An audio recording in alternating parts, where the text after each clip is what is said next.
Ever wondered how Google Earth stitches together those incredible 360-degree views that let you explore the world from your couch? It all starts with specialized vehicles, most famously the Google Street View car, equipped with a sophisticated array of cameras that capture images in every direction.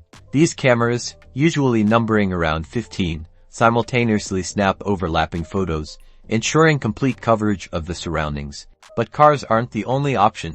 Google also utilizes tricycles for pedestrian areas, snowmobiles for icy terrains, and even backpacks for remote locations. These trekker backpacks are crucial for capturing imagery where vehicles can't go, bringing Street View to hiking trails and other hard-to-reach spots.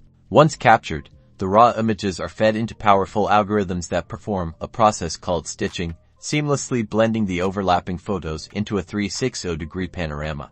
This involves complex calculations to correct for distortions and ensure accurate alignment, creating a smooth and immersive viewing experience. Finally, the stitched panoramas are geotagged and mapped, allowing them to be precisely positioned on Google Earth's virtual globe, creating the Street View layer we all know and love. So next time you're virtually exploring a new city, remember the intricate technology and dedicated teams that make Google Earth Street View possible. Don't forget to subscribe for more tech breakdowns.